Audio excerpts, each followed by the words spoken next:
Good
evening. I have 7:55, so we'll begin in about 5 minutes.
Good evening, ladies and gentlemen.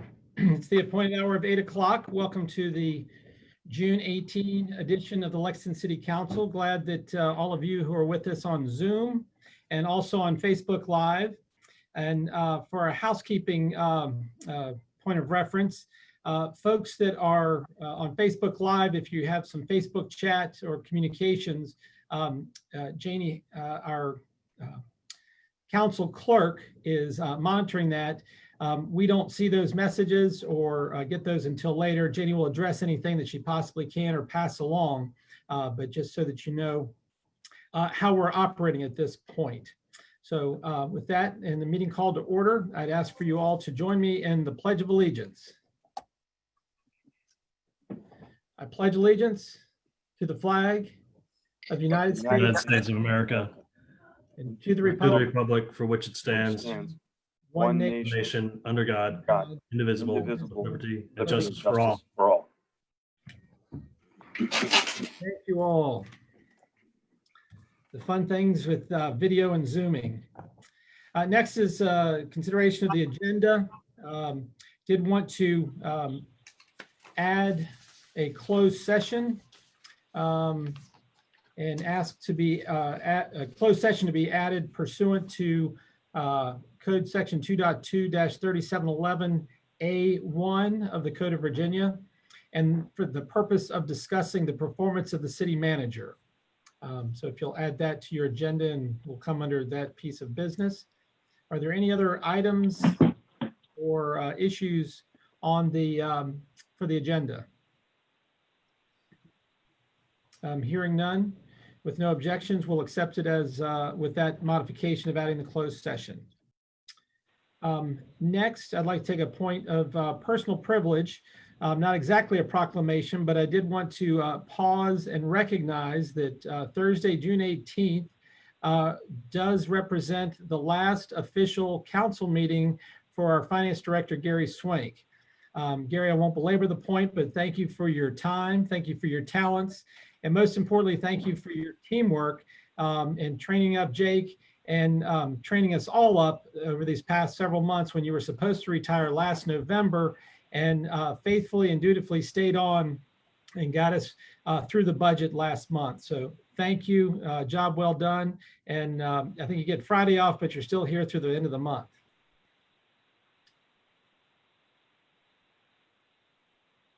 Next, I'd like to call on Marilyn Alexander for some observations regarding Juneteenth.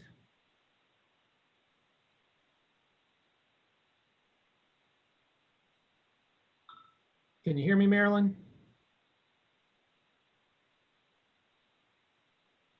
No, I think she's having difficulty. Okay, it looks like she's frozen. Let's see here. Huh. Well, let's see here. Bear with me just a second. Okay. Yeah, for some reason, it looks like Marilyn is frozen up on us. Is everybody else, give me a thumbs up if you're here and it's out there. David, Molly, thank you, Molly. Excellent. Marilyn, I'm not sure. It was me last time. It looks like it's you this time, but I'm going to progress with the public hearing. Perhaps you can sign off and sign back on. Sometimes we'll unfreeze it. The public hearing on ordinance 2020-06, an ordinance amending City Code Chapter 115, Article I of 115.6. Jim, did you want to speak to that? I know we have Officer Dreeland here. Well, in general, Mr. Mayor and council members, this is an ordinance to update our ordinance on the various changes that have occurred in state code over the last number of years. We just haven't kept up with all those changes. There isn't anything tremendously significant about this ordinance, but as you indicated, our Special Enforcement Officer, Lauren Dreeland, is available with us tonight. So if you as council members have any questions, she can answer those specifically. But again, this is really a matter of almost housekeeping, keeping up with the changes that have occurred over the years in state code. Very good. Members of council, have any questions for Officer Dreeland or the material that was presented?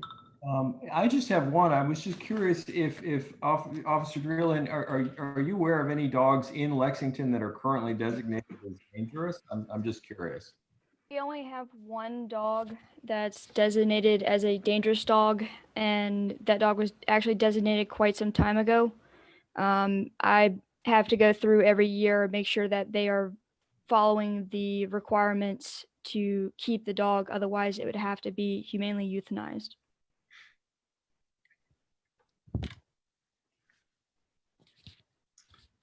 Any other questions of council? Hearing none, I would like to open the public hearing. And is there anyone who would like to speak to this issue?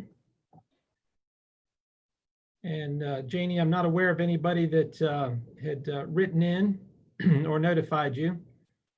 And hearing none, I will close the public hearing and ask for council's consideration.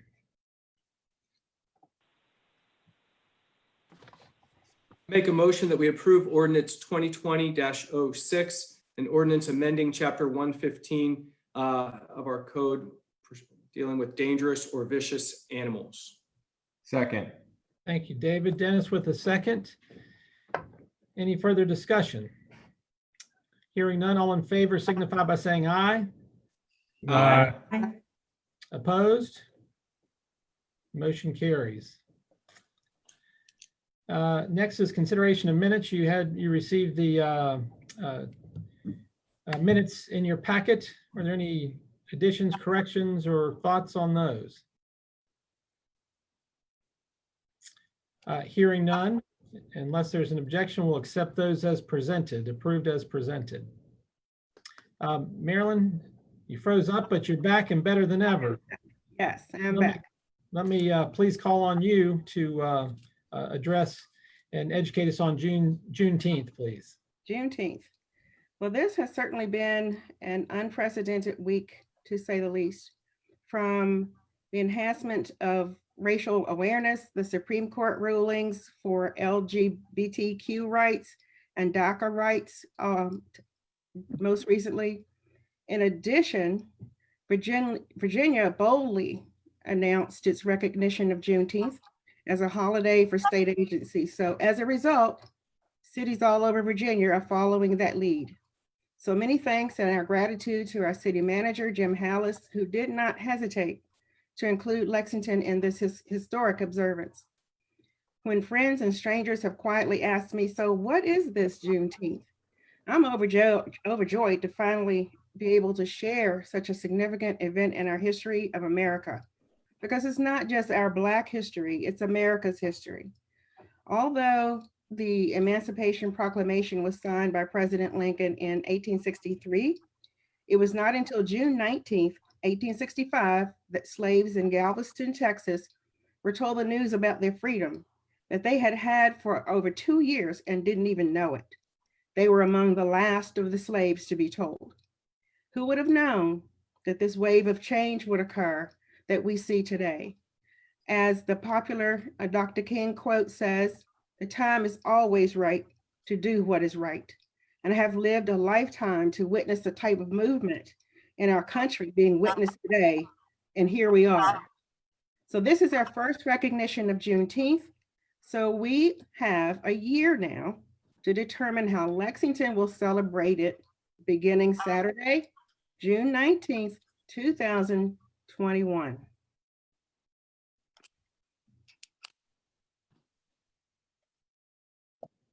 Excellent, and thank you, Marilyn, for educating us all and getting us all up to speed on Juneteenth, and look forward to the plans and circumstances regarding celebration in 2021. Next item on our agenda is citizens' remarks and comments. And the first couple of weeks or meetings that we've had this, we haven't had that many people join us. We have quite a few people who have contacted us to speak. While Frank is hung up there,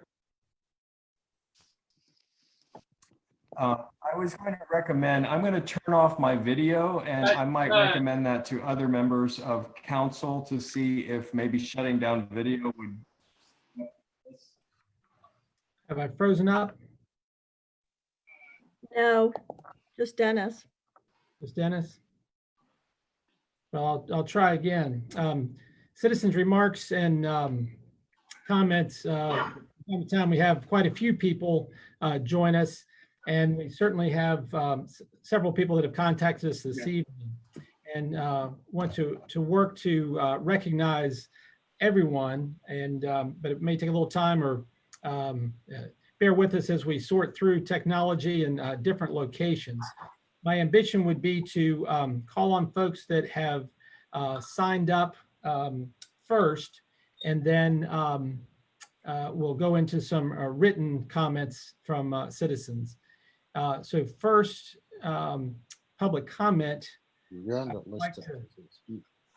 I'd like to start, bear with me.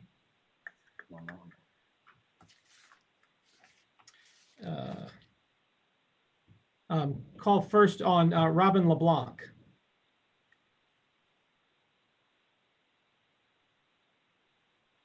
Hi, good evening. I'm just here because today on your consent agenda will be the approval of the 5th annual Martin Luther King Jr. Community Parade sponsored by CARE, the community anti-racism effort of Rockbridge County. And I just want to make a quick note about that. First, we'd really like to express our thanks to the city of Lexington and all of its staff, and to all of the local law enforcement in the city and the county and the state who have in the 4 years previously, and we know will in the next coming January, kept us safe so that our community could, ever in the avant-garde actually, stand up for justice, love, and equality, stand up for racial equality, stand up for LGBTQ equality, stand up for a truly inclusive and joyful community. We're pleased to do that again. It's a family-friendly, peaceful, community-building event, and I just want to offer that good word and let you know that I'll also be here should any comments or questions come up during your consideration of our event. Thank you. Thank you, Robin. Next, I'd like to recognize Chris Ritter. Chris, are you zooming in out there? I am here. Can you hear me? I can't see myself, but can people see me? I can hear you and I can see you. You're looking good. All right, amazing. Yeah, so good evening, everyone. My name is Chris Ritter. I'm a graduate of Watt Elementary School, Liberal Downing Middle School, and Rockbridge County High School. I've lived in Lexington my whole life, except for the last 3 years where I've gone to college in Maine. But most of you on this council know that about me already. I know some of you very well, and I think that means I can be very honest and very blunt with you in this meeting. I, like a lot of people in this town, have seen the events that have unfolded across America in the past couple weeks, and the murders of Black people by policemen. And like a lot of people in this town, I want to take this time to kind of reflect on our role of that. I want to talk to you about specifically where we put our priorities in this town and what's most important to us. For years, Lexington has had symbols of Confederate leaders displayed on pedestals. They're on statues, they're on our street signs, they're in our schools. I want to make very clear to you something that many people have said before me, before I was ever in Lexington, and have continued to say throughout my life and are saying it today. When these symbols are held in these honored positions, you're sending a message to your town about your priorities. You're sending a message that this town prioritizes honoring the town's history of white supremacy over the well-being and comfort of the Black residents who live here and to those who visit. These names and these symbols are painful reminders of our dark past as a nation, but they're also a reminder that we in the present want to glorify that part of our past instead of denounce it. There's a way to preserve dark parts of our history and to study them and learn from them, but we don't honor those parts. We don't honor slavery. We don't honor those who fought for it. Right now, this town does. since I've left Lexington, I've made friends with people from all over the country and all over the world, and all of them know how much I love my hometown. I brag about this town constantly, about Lexington and Rockbridge County, and about the people, the food, the mountains, everything. I'm always telling my friends how they need to come visit, but I'm also terrified of that. What if a friend comes to visit and we go to Sweet Things and we have to drive down Lee Avenue? What if we go to my mom's house and have to drive up the hill on Stonewall Street? What if we drive into town and they see the statue of Stonewall Jackson in the cemetery from Main Street? This is the town I'm so proud of, that I talk about all the time, that I'm so homesick about when I'm not there. What if that friend who visits is Black? I couldn't imagine the pain it must cause them to know that about my hometown, the town that I'm so proud of. That unimaginable pain is what the Black people I grew up with in this town have to feel every day they live here. I want to tell those people that we as a city are doing everything we can to stop that pain, to send the message that we value Black lives, our Black neighbors, our Black friends, Black human beings over the glory of the people that fought to keep them enslaved. But every day that goes by while these symbols stay, we send the message that we don't care. We're not doing our job as a town that claims to care about its people. You aren't doing your jobs as members of city council who claim to care about this town. Removing the names and symbols of Confederate leaders from places of honor wouldn't erase our history or make us less mindful of it. It certainly isn't all we can to do to address racism here, but it would send a message about what's important to us as a town. That message is long overdue. We owe it to the Black people in our town to listen to them, to respect them. We owe it to ourselves. We're better than this, and I know this town is better than this. Thank you. Thank you, Chris, and thanks for being with us and sharing your thoughts and, as you said, speaking bluntly to us. Greatly appreciate it. Next speaker is Gus Spencer. Gus, are you with us? Excuse me, before we move forward, can we get the actual addresses of the folks that are speaking in public comment like we do in the regular meetings we used to have in open forum? Yes, sir.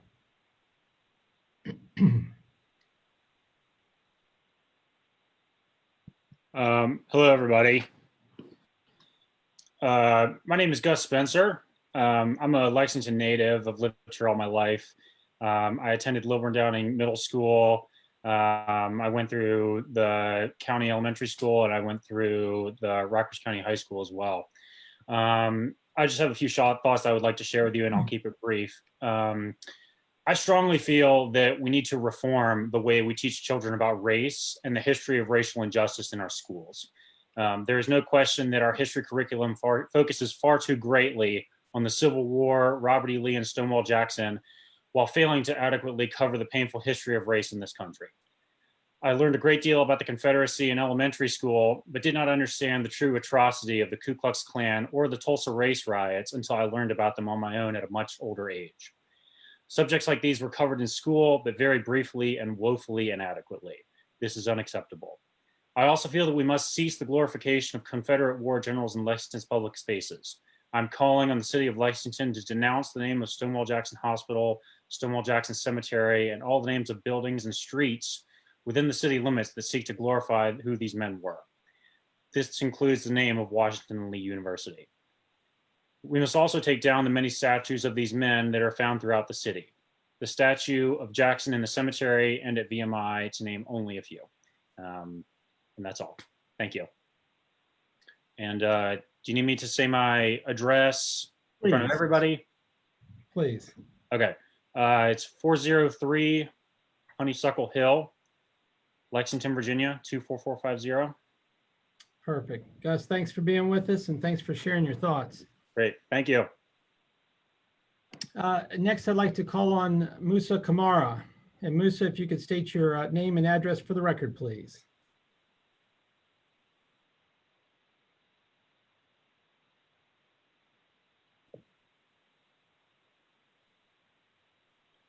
Can you hear me? Musa? Yeah, can you hear me? Yes, sir. Okay, I just have a question. Is it, are people who don't live in the city of Lexington, are we not permitted to speak here? You're absolutely welcome to speak. It's just acknowledging and for any potential follow-up from your comments that city staff may need to make to contact you. Okay. All right. So my name is Musa Kamara. I live at 109 Mount Vista Drive. So is that good? Yes, sir. Okay. All right. So my name is Musa Kamara, and I'm a graduate of Lilburn Downing Middle School and Rockbridge County High School. Although I don't currently live in Lexington, I spent almost all of my time before going to college in Lexington. My family and I have lived in Lexington, gone to school in Lexington, worked in Lexington, volunteered in Lexington, and done basically everything else there is to do in Lexington. I've gotten to know the city quite well. I'm calling in to reinforce and reiterate other calls for the council to rename all streets and institutions with Confederate names in Lexington and denounce others that cannot be renamed by this council. Given the recent changes we've seen across the United States in response to widespread protests, I think this is the best time to push for similar changes in Lexington. Over the years, surrounding conversations of this nature, I've heard numerous peers and community members say that they know Lexington can be better. Although I have many amazing memories in Lexington, it seems to me that the city is so unabashedly entrenched in its antiquated sense of tradition that it is nearly incapable of change in certain areas. I've seen little evidence to suggest otherwise. Many of Lexington's citizens have mistaken the relative harmony that we live in as a community as a signifier of universal comfort. But as a Black person, I can see just how uncomfortable it's been to be in a city whose streets still bear the names of Confederate generals. I can see just how uncomfortable it is to see these same Confederate generals celebrated alongside Martin Luther King Jr. And I can say just how uncomfortable I am knowing that Black people in Lexington are still being buried under the name of a man who fought for their enslavement, still being treated in a hospital bearing that man's name. I agree as much as anyone that it is our duty to preserve history. But history doesn't simply disappear when a statue comes down or when a street name is changed. History is preserved in any number of ways, glorification, celebration being only two examples. But we must practice discretion when determining how best to represent figures and moments, and certain things only belong in books and museums, not in places of veneration. I'm not asking for Lee Avenue to be changed to Black Lives Matter Avenue, but any change will be a welcome one. Thank you. Musa, thank you for being with us and appreciate your comments. Next is Allie Thomas. Allie, are you with us?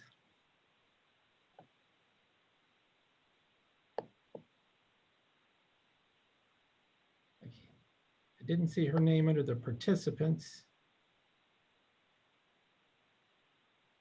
but there are a couple numbers out there that are not identified. We'll come back to Allie. I know she also has a letter. Kelsey Vita. Kelsey, are you with us? Hello, I am with you. Sorry, my microphone was on mute. I'd also like to mention I got the logistics confused for this meeting, so I also sent my comment via email. So you don't have to have me on the list twice. You can just not read my public comment later. So I wanted to echo everything that everyone else has said so far at this meeting. Everything that's happened in the news is just emblematic of the very deeply rooted systemic racism, which plagues our entire country, which we honestly should have been more aware of as a community before this. It's really on us that it's taken this to make us more aware of all of these issues. So when we see our Black community members hurting in Lexington, we're responsible for creating a community that will actively dismantle white supremacy, and that's our responsibility. So we are all calling upon you as our elected officials to join us in that effort.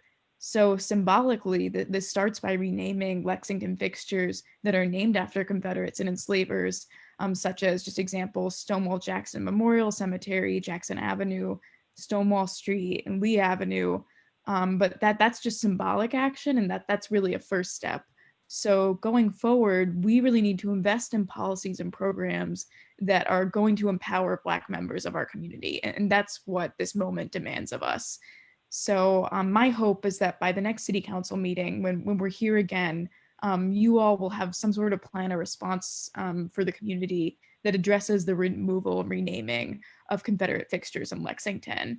And I just want to reiterate, this is a time when I say we, I just mean white people in the community can't get defensive. because when our white fragility will hinder progress if we let it. And that's an inclination that I think we actively have to fight. This is not the time to be defensive. This is the time when we really have to listen to Black members of our community. And when they're expressing our needs, we need to do everything in our power to meet them without defensiveness and just with open ears and arms and just everything that we can possibly do. And the renaming of the fixtures is really the first step. And again, it's only symbolic. It can't be all that we do, but it's definitely something that I think we can do pretty easily and we should prioritize very quickly. So thank you for listening. I will email my Lexington or my Rockbridge County address to Ms. Hostetter, who I've been emailing with. I've been living in Williamsburg since 2016, and I'm going to continue to live there once school starts up again. But I really consider Lexington my home, and I care about this community, and I want to see it be a safe place for all of our community members. So thank you for listening. Elsie, thank you for joining us, and Janie will be glad to receive that information from you. And thanks for your passion for our community. Next, I'd like to call on Elizabeth, is it Kime? Elizabeth, are you with us? I am, yes, thank you. I wasn't anticipating being called on, so I will just say that I would like to express great admiration and appreciation to the young people who have spoken tonight. In particular, I'd like to echo what Musa has said, that history is not going to stop should you take down the monuments that are offensive and hurtful. In fact, history will be made. Thank you. Ms. Kime, if you could state your address for the record, please. I live in London. My mother's address and my stepfather's address and my sister's address and my nephew's addresses I can email. I grew up in Lexington, Virginia. I'm a graduate of Wydell, Lilburn Downing, and Lexington High School, and I will be returning there as soon as the pandemic makes it possible for me to fly and see my family. Outstanding. Well, we look forward to welcoming you home when you get back. Thank you for joining us tonight. I was going to say it's rather late in London if I am doing my math right. It is indeed, and I'm wide awake. Thanks for being with us. EJ Carlton. EJ, you out there? Yes, sir. Right, welcome. If you could state your name and address for the record, please. Hi, my name is Everton Charlton Jr., and I'll go ahead and email my address to Mrs. Janie Hostetter as well. I'm here as well with my peers to speak about the injustices and how I feel about everything that is happening right now. Honestly, I graduated from Maury River Middle School, and I graduated from Rockbridge High School in Rockbridge County. I went off to school last year, and it was a very, very populated, Black populated school. And when I would tell my friends where I came from, they would give me this kind of sad puppy dog look. They looked at me like I was like a wounded puppy, and I can understand why. It's sad that I can't call a place that I hail from home because of how oppressive and harmful that these symbols can be, and how we glorify them. And it's not something that I can stand for anymore. I love and respect this place, but I can't continue to if they can't love and respect me and my people the same way. And I thank you, y'all. Everton, thank you for joining us and sharing those insights. Next, Byron Winchester. Hello, can you hear me? Welcome, Byron. Yes, sir. I actually had some more written notes, but I don't want to go on about the monuments. I more so want to talk about personal experience and how my view of Lexington has changed over the years. I grew up in Orlando, Florida, but I've known Lexington for many years as I used to come and visit my grandparents in the summers. And when I did come to visit, I was often limited to where I would go as to only Diamond Hill. And as many of you know, Diamond Hill is a predominantly Black neighborhood. And throughout my time coming to visit my family in Virginia and in Lexington, I came to know Diamond Hill as this area in which a lot of people were accepted and everyone had a good time. But the older I grew and the more I expanded my knowledge about the area, the less it became a happy place for me. I think it's hard for me to look back on my time growing up here and not look at it in disgust sometimes, because I was so blinded by the fact that this city continues to celebrate and idolize people that would have my ancestors killed and or enslaved. It becomes even more difficult now, realizing that a lot of the historical monuments in this area are still up, and that I was so blinded by that fact so long ago. I think that now, with everything that's going on in the world and everything that you guys have in power, I think it's important for you to take this step forward and sort of, celebrate those that have been here for such a long time. Not just me, not just my family, but all of the Black community that sits on Diamond Hill and anybody else that's far reaching and far out. I think it's an important message that you need to send to this community, that you do care for them and that they shouldn't have to cover their heads and cover their eyes when they pass by these symbols, or be afraid to go outside when Confederates come flying through the town to celebrate these monuments that you still uphold.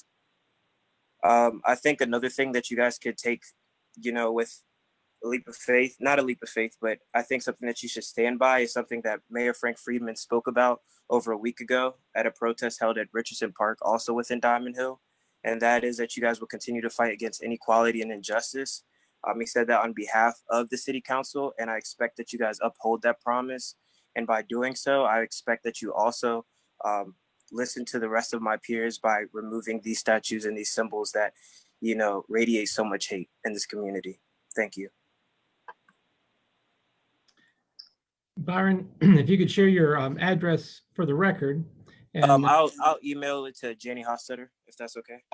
Mr. Mayor, I'm really sorry. Since there's significant pause by a lot of our public that's speaking tonight and providing their address out on the internet, can we just ask them all to share it with the clerk of council, please, other than broadcast it out on Facebook and to all of us? Yeah, could we also please get Musa's address redacted as soon as possible? I think it's really inappropriate of you guys to ask for his address in this context. Yeah, that really needs to happen.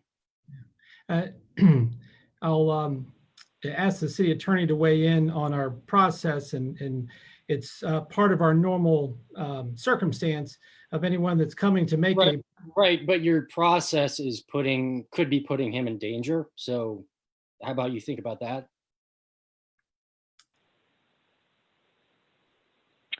Frank, to respond, there's certainly no requirement that people give their addresses, but as you say, it is the normal course. And the fact that we're doing this by Zoom is not sort of unusual. These are typically broadcasts and available online, and we've expected it in the past.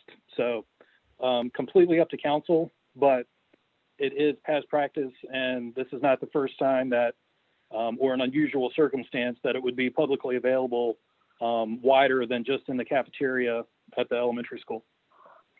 Could we perhaps just ask them to state their city of residence or their city and state of residence? We don't have to go into an actual street address or anything like that.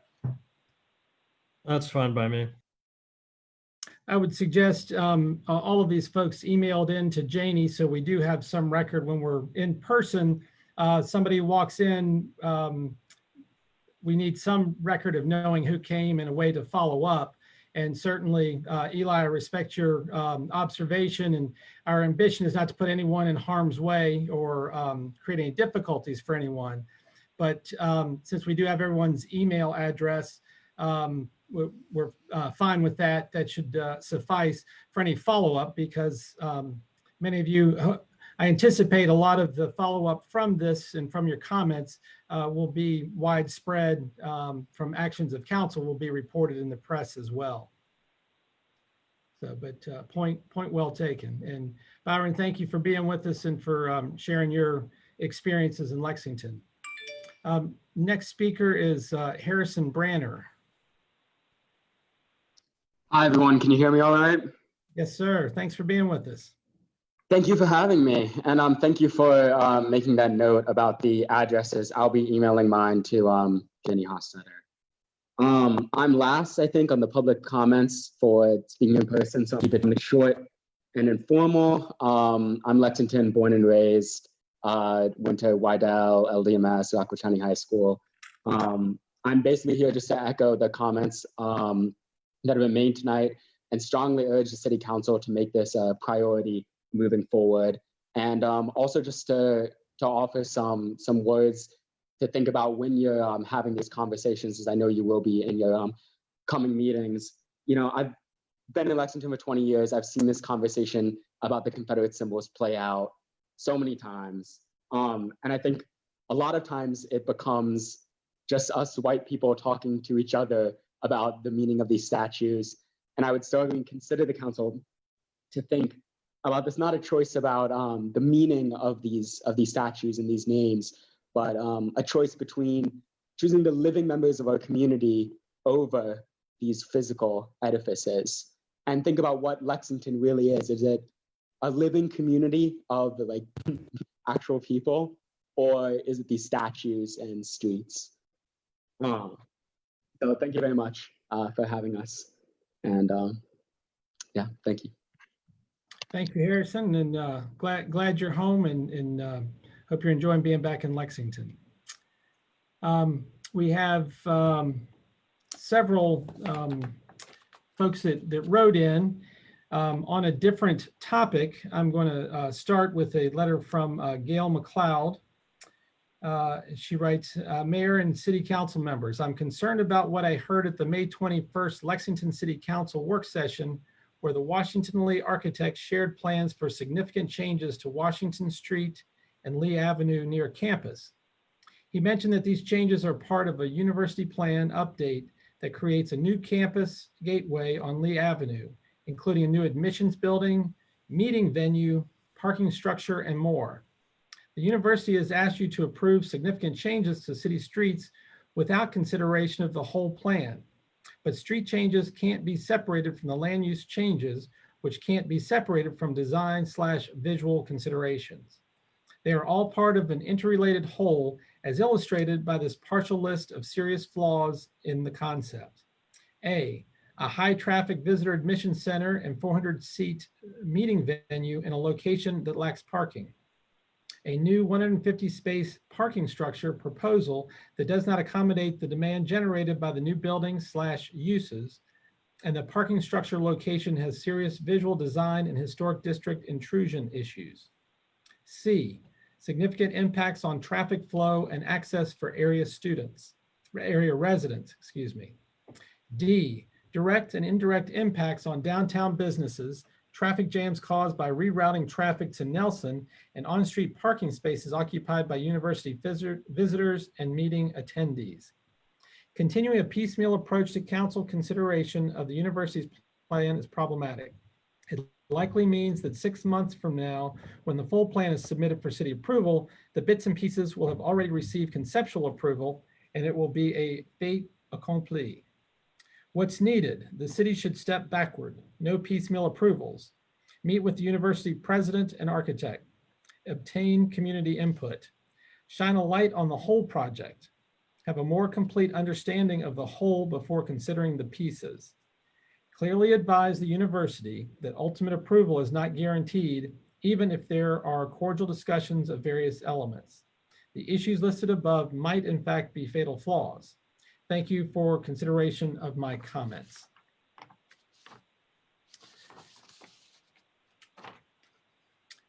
Next,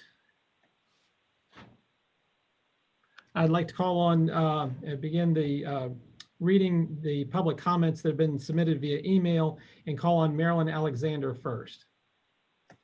Thank you. And this letter is from Rosie Dixon. Dear members of Lexington City Council, my name is Rosie Dixon and I am 22 years old. I lived in Rockbridge County for about 6 years. I went to Murray River Middle School for 1 year and Rockbridge County High School for 4 years. I graduated with the RCH class of 2016. I write to you to express my strong support for the renaming of the Stonewall Jackson Cemetery. I also strongly support the removal of all statues of Confederate generals or advocates. These monuments and the name of the Stonewall Jackson Cemetery are falsely celebrating a dark and racist history. This does not create a respectful or safe environment for Black residents or tourists. It also reinforces a racist culture in Rockbridge County that I was somewhat oblivious of until I moved out of Lexington. These monuments and names glorify the Confederacy and therefore glorify slavery and the oppression of Black Americans. Please then replace the monuments with plaques acknowledging the town's dark and oppressive history and rename the cemetery after a native Lexingtonian who is deserving. Thank you for hearing me out. I hope Lexington uses this formative time to better itself for the sake of its people. If not now, then when? Sincerely, Rosie Dixon. I have a letter from Jake McDonald. Dear Ms. Hostetter, I am a resident of Lexington, born in Stonewall Jackson Memorial Hospital, and have lived here my entire life, aside from time spent at college and graduate school. I would like my comment to be read at Thursday's City Council meeting. While I am not able to attend the City Council meeting, I hope this email finds the Lexington and Rockbridge County community members here today well as we deal with the effects of COVID-19. As a lifelong citizen of Lexington, a student who learned and grew in both Lexington City and Rockbridge County public schools, and as an individual studying archives and records management, I believe that the Confederate monuments, street names, and other public locations named after Robert E. Lee, Stonewall Jackson, and other famous figures from the Confederacy do a disservice to Lexington as a city. At the Black Lives Matter protest held at Richardson Park recently, numerous speakers noted their experience not learning the history of Black people in America while being completely inundated with Confederate history. We as a community owe our Black neighbors this common courtesy.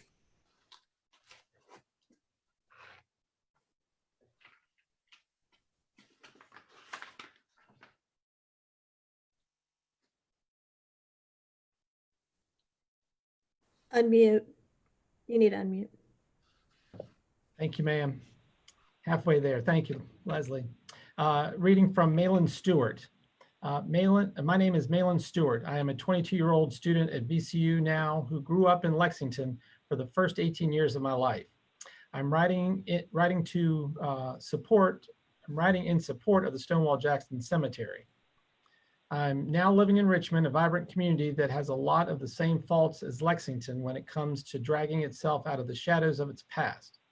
In the past few weeks, we have seen our own people in uprising because of ignorance of racial inequity and refusal to see the problematic stance of Confederate idols in our communities. Lexington is a wonderful place full of good people, but the omnipresent, overpowering placement of monuments to racism make Lexington appear to be a safe space for white supremacists and bigots, which it most definitely isn't. All people deserve to have their graves marked. The presence of Lee and Jackson's bodies complicate how much attention the lost cause should get in Lexington. We don't want to erase its racial history, but there are an unnecessary amount of credit given to these racist men who fought against our country. Sincerely, Malin Stewart. This is a letter from Eli Welch. My name is Eli Welch. I have lived in Lexington for 86% of my life, and my parents still live there. I am writing to ask you that you and the council move to ban Confederate statues in the city of Lexington and get rid of any that are currently standing on public property. What small Black population there is in Lexington has probably become complacent over the years, walking under giant monuments of people whose most notable achievement was fighting to keep them in chains, but that is changing right now. This change is sweeping the entire country. Please do not make Lexington look ignorant. Thank you, sincerely, Eli.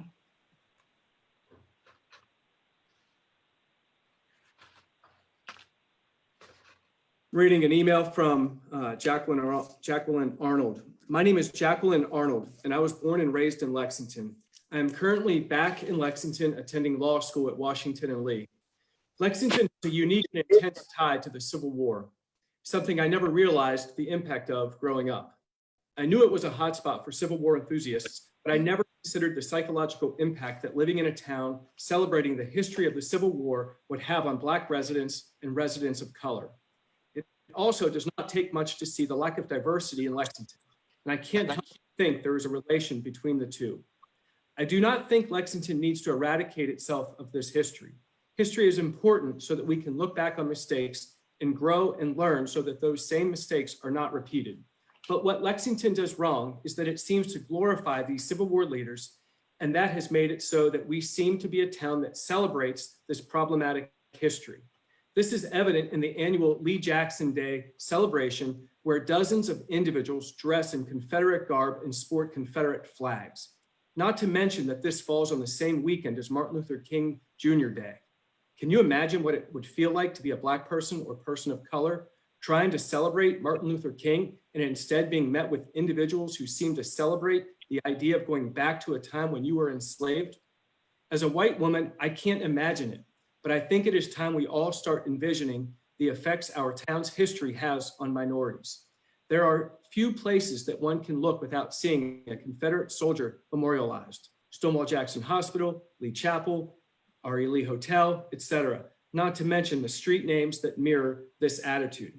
I ask that Lexington rename these prominent buildings and streets named after Confederate soldiers to de-emphasize these individuals. Sure, they were leaders, but they were leading a body of people who believed an entire race of individuals should be enslaved on the basis of their skin color. Is that really an attitude Lexington once embodied throughout its town? That is not a leader I look up to, nor is it a leader I want the town I have called home for 25 years to celebrate. It is long overdue that Lexington begins to sever the ties with these problematic individuals and instead create an environment of inclusion. Thank you for your time, Jackie Arnold.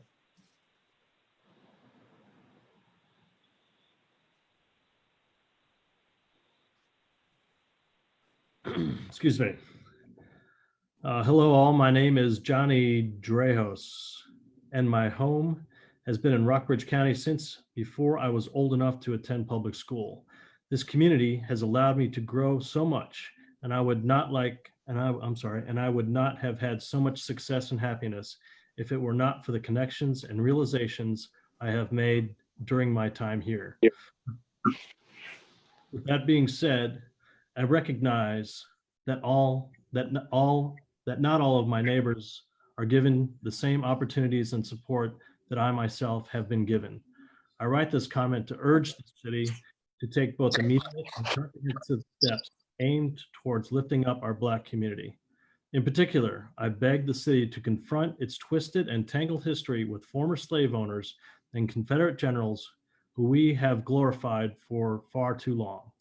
From churches to our hospital, from statues to one of our universities, our city amplifies the power of racist dead white guys more than any other aspect of this community's rich history.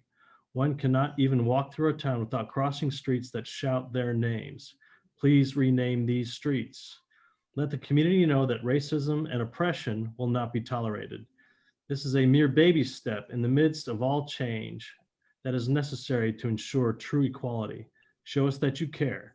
Rename these streets. Remember, this is neither the starting line nor the finish line of the effort to achieve equality.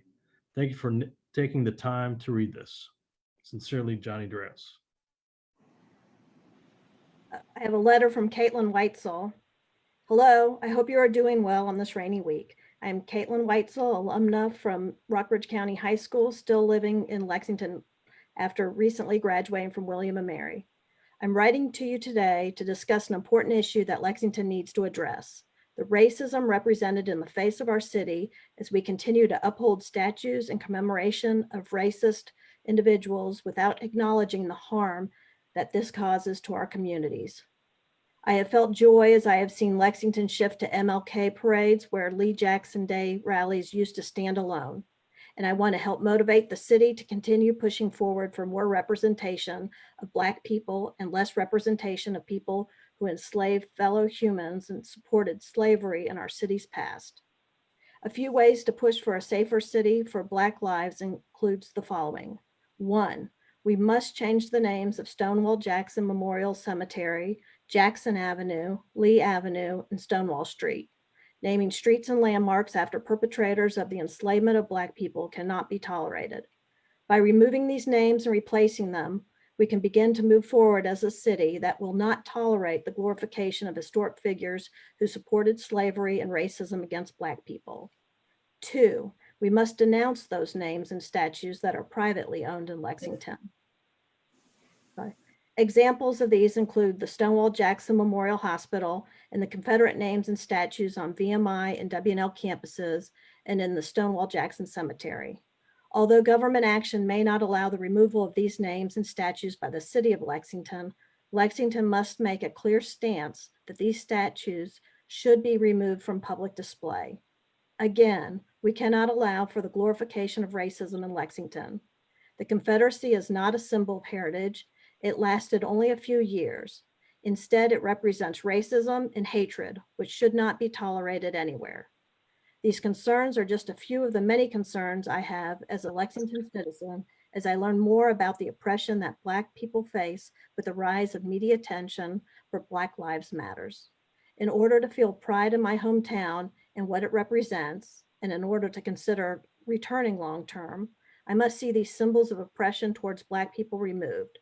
Please let me know what more I can do to ensure that Lexington takes a stand on these symbolic matters, as well as pressing matters, such as the active treatment towards Black communities in the area.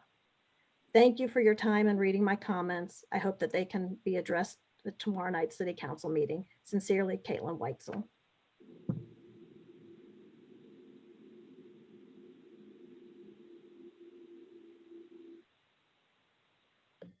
Marilyn, you're off to the races, but you need to unmute. As bad as me. From Joseph Jones. Dear Honorable City Council members, I write to you today as a former Rockbridge County resident who loves Lexington and visits often to voice my support for the removal of statues, symbols, and names of Confederate figures from Lexington's buildings, cemeteries, streets, and parks. The current prominence of Confederate names, statues, and symbols in Lexington glorifies these figures with little nuance.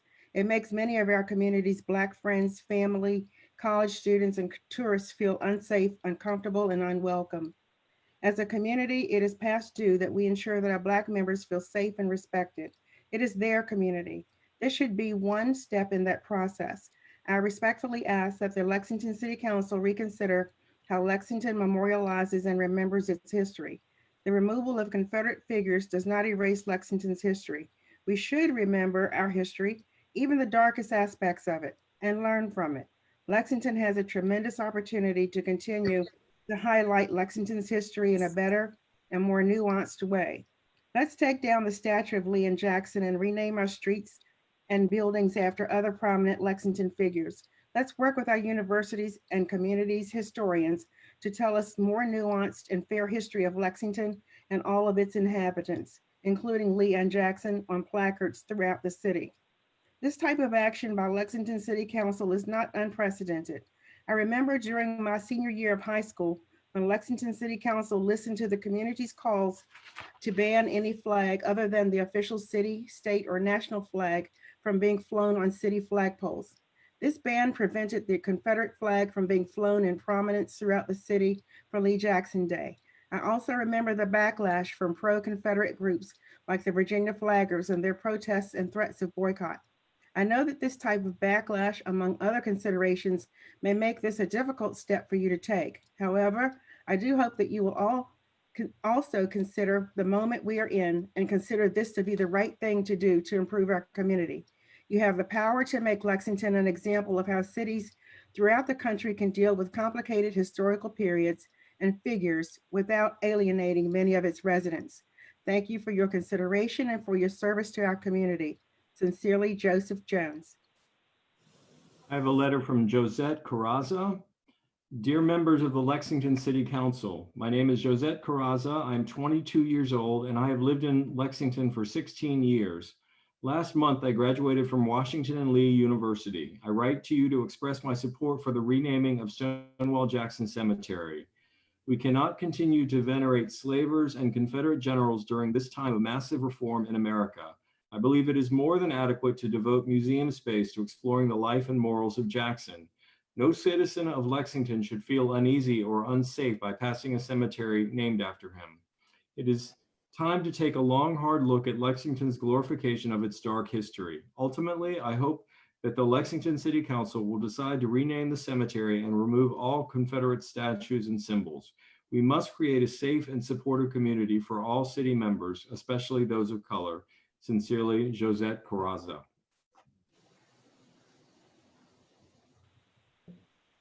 Nancy Leonard writes, I have lived, worked, shopped, and voted in Lexington and Rockbridge County for almost 50 years. Over time, I have moved from being proud of our history to being ashamed. As I become sensitive to what that Confederate history truly means, I shudder. At this crucial moment, as we finally open our eyes to what the Black community lives with daily, I want my leaders to embrace new values in order to help build a more just and perfect union. Please take the first step towards that better day.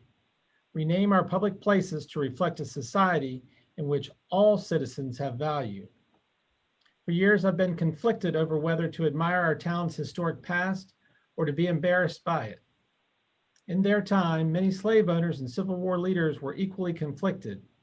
Many were deeply troubled by slavery and by a war against their homeland.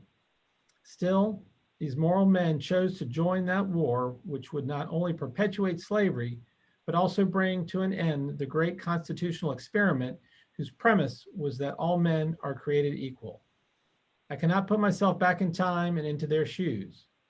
Their choice was complicated and confusing. Still, by any definition, they made the wrong choice. Slavery and the Civil War were a curse and a crime against humanity. The result has been generations of racist humiliation and fear and brutality and a horrifically shameful part of American history. There is nothing here to be proud of. The choice of our forefathers is our choice again today, to perpetuate a mindset of white entitlement or to be sensitive to all segments of our society. It is the choice facing the Lexington City Council today regarding the names and statues that define our city spaces. May you, like our glorified Civil War leaders, make the right choice. Nancy Leonard. This is a letter from Robbie Gardner. For years, I have been conflicted over whether to admire our town's historic past or to be embarrassed by it. In their time, many slave owners and Civil War leaders were equally conflicted. Many were deeply troubled by slavery and by a war against their homeland. Still, these moral men chose to join that war, which would not only perpetuate slavery, but also bring to an Sorry, this isn't the letter that I sent in, but that's okay. Should I keep reading it? It's what we just read. Actually, that was the letter before. I think there was a typo. I do have a copy of the Mr. Gardner's letter. Robbie's on the line, so he could read it, perhaps. Okay, yeah, I can read it. Give me All 1 right. second Okay. to pull it up. Sorry. It's okay. Okay. Robbie, thanks for my name is Robbie. Yeah, thanks for having me. My name is Robbie Gardner. I moved to Lexington when I was 6 years old. I grew up here, attended Waddell, Lilburn Downing, and RCHS. Lexington has had a special place in my heart, and when I leave, I picture this community as a beautiful place that I can always come back to and be welcomed. I am white. For many members of our community, this is not the case. Black members of our community face constant reminders that their history, the history of enslaved people, and the atrocities committed against them for hundreds of years is not only present all over town, but glorified. The monuments, street names, hospitals, colleges all show that this town does not admonish the acts of people who enslaved Black people for generations. It supports and glorifies it. This is not history that we should be proud of. This is history that we should be ashamed of. I demand that the street names Jackson Avenue, Stonewall Street, and Lee Avenue be changed. These name changes should be chosen by the Black community in Lexington. I demand that the Lexington City Council denounce the names of Stonewall Jackson Hospital, Washington and Lee University, and all of the monuments to Stonewall Jackson throughout BMI and Washington and Lee. These changes are not difficult, and there's no reason to fight against them. To keep these statues in Lexington would be a blatant disregard for the Black members of our community and a disgusting turn of the head from issues which demand immediate attention and action. Regards, Robbie. Thank you. Robbie, thanks for being with us. I have a note from Jordan Arnold. My name is Jordan Arnold, and I grew up in this area and then moved back after I finished college. Lexington's historic landscape should reflect the values of the people who live here. For that reason, we must change the names of streets, buildings, and spaces that celebrate the Confederacy. Figures like Robert E. Lee and Stonewall Jackson belong in our history books and museums, not on our street signs and cemetery gates.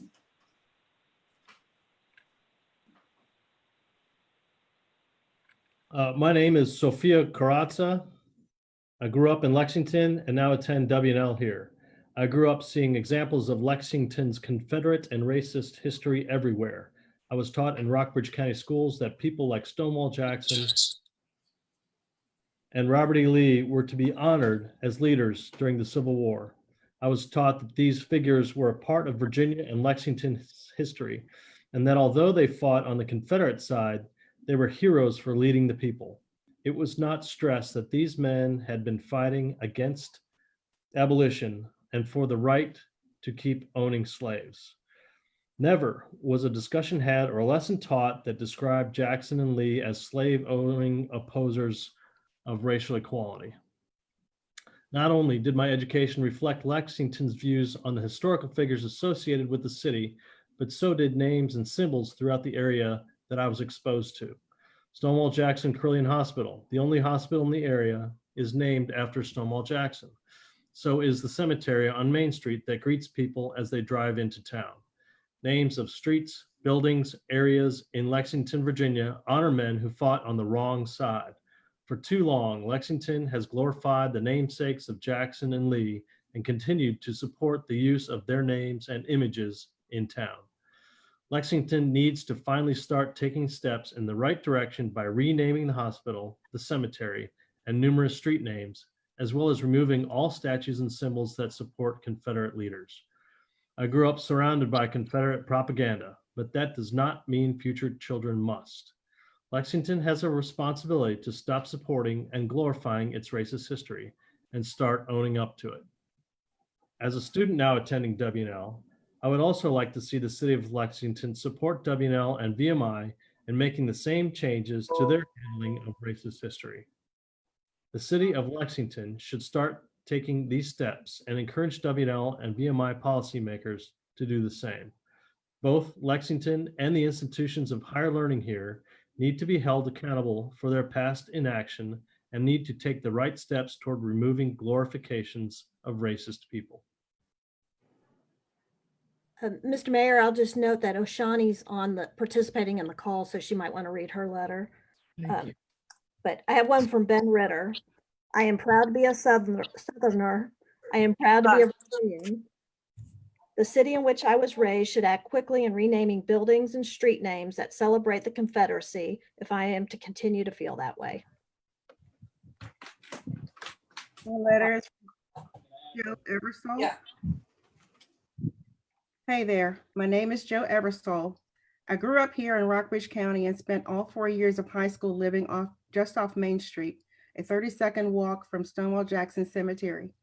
Due to the pandemic, I am back at this house working virtually, and it has forced me to re-examine all of the memorials in this city honoring men that should only be part of our history. We can learn from their actions and ideals to become better. Knowing that a Black person can visit a loved one's grave or get treated at a hospital or even walk down a street named after someone who wanted them in chains is a dishonor to the community and an attack on the inclusivity that Lexington aims for. I, along with others, would ask that the city consider the renaming of Stonewall Jackson Memorial Cemetery, Stonewall Street, Lee Avenue, Jackson Avenue. And I ask that the city consider denouncing the name of Stonewall Jackson Hospital, all of the Confederate names and statues at Washington and Lee and VMI, the statue of Stonewall at the cemetery. Thank you, Joe Ebersol. I have a letter from Isabel Richter. Dear members of Lexington City Council, my name is Isabel Richter. I'm 22 years old and have lived in Lexington my entire life. I'm writing to ask that you acknowledge Lexington City's role in the portrayal of our area's history. It is astonishing that Confederate symbols are still held up as monuments in this town.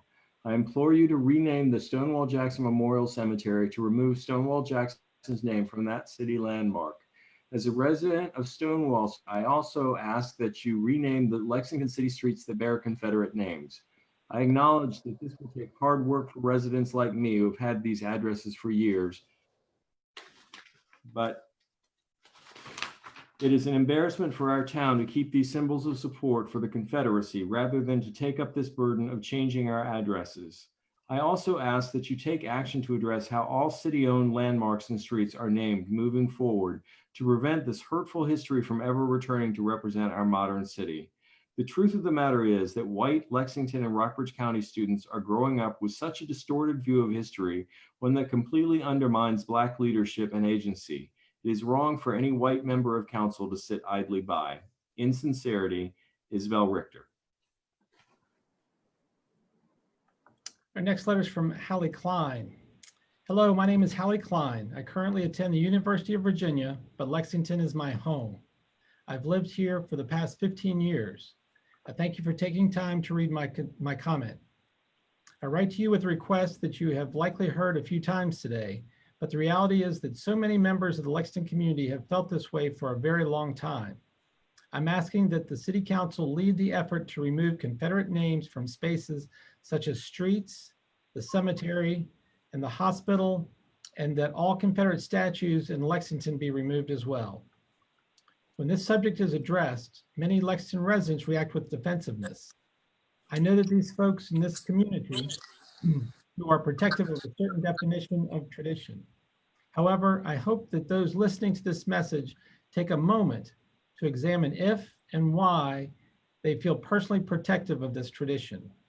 Have you ever considered what the glorification of the Confederacy signals to Black folks who live in Lexington and attend its universities? Have you considered that these symbols of racism make visitors to Lexington feel unwelcome? The Confederate symbolism which fills this town indicates that Lexington is a place that still cannot even denounce the institution of slavery and the people who defended it, let alone fully move in the direction of building a more equitable community. Last summer, 3 of my dearest friends from UVA came to visit me in Lexington, all 3 of whom are Black women. On their way to town, they were greeted with a giant Confederate flag and subsequently encountered name after name and symbol after symbol of the Confederacy. My friends expressed to me how uncomfortable these symbols made them feel, confronting them with reminders of slavery at every corner. I'm ashamed that this is the reality of the town that I call home, a reality that Black folk have been forced to live with far too long. I hope that you will hear this message and embrace the work of making this town a more compassionate and equitable home. Thank you. This is a letter from Michael Deering. My name is Michael Deering, and I live in Lexington for 15 years of my life until I graduated from Rockbridge County High School in 2016. My parents still live in the area, and I still consider it home. I wanted to voice my opinion that the numerous Confederate namesakes and statues in and around Lexington are unacceptable and harmful for our community. We should not glorify or mythologize men whose defining moments were fighting to defend the institution of slavery in America. It is wrong to raise children in a community that pretends these were good men, that glorifies them with statues and namesakes, that socializes them to believe that these Confederate generals were anything but violent slave owners. It was wrong and deeply upsetting that this happened to me, and that for many years I believed this historical lost cause narrative concerning these men. I'd ask the City Council to do everything within its power to change the names of Confederate namesakes and remove Confederate monuments in Lexington, especially as these requests pertain to Stonewall Jackson Memorial Cemetery, Jackson Avenue, Lee Avenue, Stonewall Street, Stonewall Jackson Hospital, And I also ask that the city denounce the Confederate names and monuments at WNL and VMI. While this is not a final solution to the problem facing our community, I strongly feel that it's a good place to start. Thank you, Michael Tearing. Dear members of Lexington City Council, my name is Neethi Mehta. I have lived in Rockbridge County my entire life. I was born in Stonewall Jackson Hospital and have constantly passed by the various symbols of the Confederacy every day on my way to school.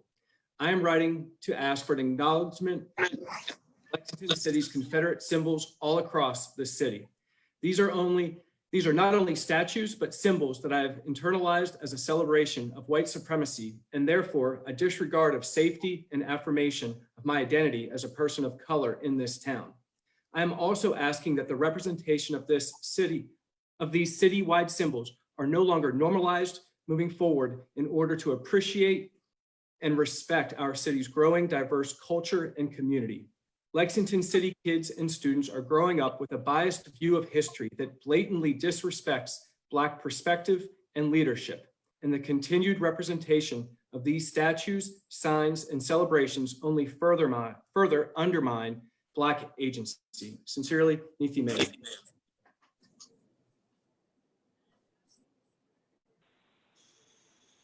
A letter from Marianne Gilmore. I ask the city to join its citizens in a petition for Washington and Lee University to change its name. The change is long overdue. Students cannot learn to both revere Lee's history and at the same time revere basic human rights. The name Lee and what it symbolizes will certainly cause a decline in the university's applicant pool for faculty and students. It will hurt its graduates. It will hurt its reputation, and it will ultimately hurt our town's safety, financial health, property values, and reputation as a welcoming place. I have heard alumni claim it is increasingly embarrassing to even wear the WNL logo on a t-shirt, and much less hang its diploma. Barely 1% of graduating seniors at Washington and Lee this year were African Americans. The diversity index of the university could only go lower if there were no African Americans at all. There is an easy and honorable way to change the name. 35 universities, including Columbia, Princeton, Duke, and Yale, have all changed from their original names. WNL has had 6 name changes. Some sources argue 7. In 1776, when it moved to its present location, the name was changed from Augusta Academy to Liberty Hall. And our town changed its name from Gilbert Campbell's Ford to Lexington. These name changes came from strong local sympathy for the fight for liberty that began in Lexington, Massachusetts. Rockbridge County, including Lexington, ranks 3rd in Virginia in the number of registered Revolutionary War graves. Footnote 1. It is significant today that this war for liberty, it has been estimated that 1/4 of the troops were of African descent. Footnote 2. Our 4th of July celebration that started as a children's parade now draws thousands to Lexington each year. It is a joyful celebration for the whole family. Lee iconography brings annual neo-Confederate parades. If we don't change, it will become the last remaining stronghold for rallies like Unite the Right. Very dangerous events for children and families. Perhaps it is time to consider the name Washington at Lexington. Amherst College is linked to Amherst, Massachusetts. Williams College is linked to Williamsport, Massachusetts. These colleges continue to rank and surpass WNL at the top of private liberal arts colleges. The letters WNL would remain, but now be linked with the school's true beginnings in liberty. It would afford a link for citizens of Lexington, Virginia, to a prouder heritage. The excuses for keeping the name are hollow. Lee was not born or raised here. He was invited here to lead the college by a few of his former Confederate officers, not the people of Lexington and Rockbridge County. He taught for 5 years and improved the school after the devastation of the Civil War. There would have been no devastation without the war he led. The Civil War remains the greatest man-made disaster the nation has ever known.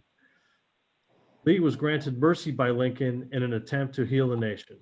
His iconography continues to divide it. The effort to change the name of Washington College was led by Lee's son, who inherited the position of president. Many presidents have served longer and made more changes. Credit President Wilson for the admission of women under his watch. His noble struggle, despite incredible opposition, reversed the decline of the university's reputation and academic standards. It is time for another change to brighten the future of our town and university. A letter from Genevieve Carrazza. My name is Genevieve Carrazza. I am 19 years old, and I have lived in Lexington for over 15 years. I am a current student at Wesleyan College, University in Connecticut. I am writing in support of the motion to rename Stonewall Jackson Cemetery. This title establishes the cemetery as a glorification of the Confederacy in its effort to maintain the subjugation of Black persons. With the momentum of reform developing across the nation, I hope that you will see it fit to rename the cemetery to a title that does not uphold Virginia's racist past. I believe that all Confederate statues and flags in Lexington should be removed. They are more fit for a museum where the meaning of such symbols can be evaluated in a historical context, as they do not belong in a modern one. Allowing them to remain elsewhere creates an environment that may feel unsafe to many and emboldens those who wish to employ the hateful rhetoric symbolized by the Confederacy against others. I hope that the Lexington City Council will be able to recognize that these names, statues, and symbols glorify racial inequality and make the decision to both relocate figures that idolize the Confederacy and rename the Stonewall Jackson Cemetery, as well as streets that are named after Confederate figures. Sincerely, Genevieve Carrazza.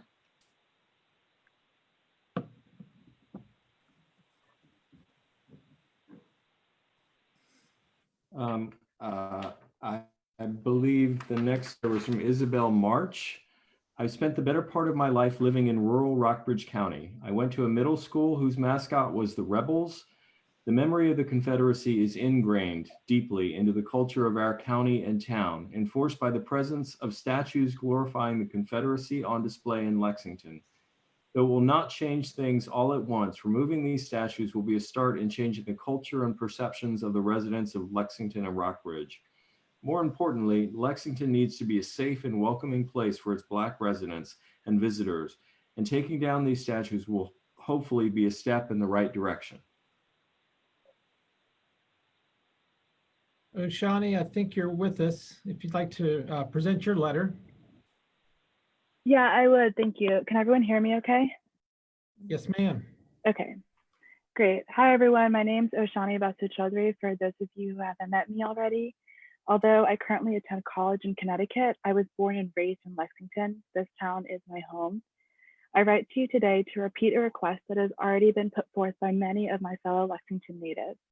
I would like Lexington City Council to advocate for and participate in the removal of Confederate statues, building names, and street names from our town and our local universities. As a non-Black person of color, I have always felt that Lexington's veneration of Lee and Jackson is equivalent to a dismissal of racial minority groups. I can only imagine how unwelcome and unheard the Black members of our community must feel when they see our continued adoration of the Confederacy, an institution whose ideology revolved around the oppression of Black people. And if you don't believe me on that one, you can read the secession documents. I understand that many are concerned about the erasure of Lexington history. I agree that whether we like it or not, our town played an active part in the Confederacy. Nothing we do can change this. However, I also believe that there is a difference between acknowledging our past and glorifying the parts of it that are, without a doubt, cruelly racist and anti-Black. Stonewall Jackson and Robert E. Lee, the two Confederate names uttered most often in Lexington, were themselves slave owners as well as leaders for a group that fought to maintain slavery in the South. We have been taught to see these men through rose-tinted lenses, but it's time to accept that they supported and did their best to preserve a system built on violence, bloodshed, and the suffering of Black people. Lee and Jackson are influential historical figures, but they are not heroes, far from it. We need to recognize this and stop worshiping people whose life-defining actions were rooted in treason and bigotry. I want to make it clear that these words are not spoken out of hatred for Lexington, but rather out of love. I love this town so, so much. It is this love that makes me want to push Lexington to be the best, most welcoming, and most empathetic version of itself. Tonight, I ask that you join me in this endeavor. Thank you. Thank you, Oshani. Next letter is from Kyle Hills. My name is Kyle Hills. I am 21 years old and I have been a resident of Lexington for 8 years. I'm asking that you address the role Lexington City has in portraying our Confederate history. I think it is irresponsible for Lexington to hold Confederate symbols as monuments in this town. Although these figures are a part of our town's history, there is no reason that these parts of our history should be celebrated via monuments, street names, and building names. There are other ways to acknowledge our history without having Confederate symbols strewn about the city, and we cannot claim that there is any educational value to these monuments, especially when, in my view, our schools are not doing the best they could be to educate our citizens on Black history, Black struggles, Black achievements, and Black leaders who stood against what the Confederacy represented. I ask you to rename the Stonewall Jackson Memorial Cemetery and to remove Stonewall Jackson's name from the landmark. I also ask that you rename city streets that are named after Confederates and slave owners, such as Jackson Street and Washington Street. Although I understand the City Council has no power over this, I also ask you that you discuss with Washington and Lee, VMI, and Stonewall Jackson Hospital to consider renaming buildings and schools named after Confederates and removing Confederate statues and monuments from their campuses. Some may not like these changes, but I believe Lexington has a responsibility to all of its citizens, including our Black peers, to make our city as welcoming and comfortable as possible for everyone, and to reconcile with our history by denouncing Confederate symbology and monuments in our city. Thank you for your time. Kyle Hills. Hi there, my name is Kaylin McCabe. I'm a Lexington native as well as a rising senior at WNL. I am so grateful to be able to call this community home. And in the past, that also meant I was proud to call Lexington home. But moving forward, to be able to fully feel proud to call this place home, I respectfully plead Lexington City Government to change the names and/or remove any symbol memorializing Confederate figures, such as street names, statues, etc. in Lexington and across VMI and my very own WNL campus. Thank you, Kaylin McCabe. I have a letter here from Eli Spencer. I was born in Lexington and I grew up here, but it hasn't been until recently, after being away at college for 4 years, that I have begun to realize the depth to which racism is embedded here and the suffering that racism causes in the lives of Black people who live here. I am personally embarrassed by how long I have been silently complicit, and I am even more embarrassed by this community that has always taught me to accept it as normal. The mayor's office and city council must do better. If you really care about Black people in Lexington, then you will start listening to them and use their thoughts and feelings to come up with specific policy ideas to make their lives less painful. Another way of saying this, that is, you will do your job. An easy first step that we're all recommending tonight is that you rename all of the streets with Confederate connotations and also actively condemn the continued existence of the other racist statues and names that glorify white supremacy in this city, but are technically outside of your control. Sincerely, Eli Spencer. Thank you, members of council, for sharing the voices of all these folks that were kind enough to write in. I'd like to call next on, is it David Galvez? David, thank you for joining us. You've got your, yes. Good evening, todos and everyone. My name is David Galvez, living in Lexington as a student at WNL, and I'm a board member of CARE, the Community Anti-Racism Effort. I would like to emphasize the importance of the MLK Community Parade for me, not just as a member of this organization that holds as values justice, love, and equality, but also as a member of this Rockbridge community. Now more than ever am I, a person of color, appreciative of the collective and active effort to disavow racism in all its forms. That is why I strongly support and ask you to continue to support CARE's annual MLK Community Parade, a beautiful event where everyone is welcome to join together to march for justice, love, and equality, all while celebrating the diversity and unity that makes us stronger, greater, and better as neighbors, as family, as a community. Thank you. Thank you, David, and appreciate you being with us. Janie, I think those are all the letters we cut off at, I think it was 5:15. I know that we've had some, I think, since that we'll be presenting at the next meeting. Members of council have any concerns or views or expressions? Mr. Mayor, I would like to share my appreciation on the dozens of communications from people that we received in the last 30+ hours. And as they came in one at a time, sometimes 5 at a time, I thought to myself, oh my gosh, the young people are going to do it. And I'm not sure if it's appropriate at this moment or if at new business to further discuss this as council to prescribe a path forward on a couple of the issues raised tonight. So I would cede to some of my other council members if they had something that they wanted to add.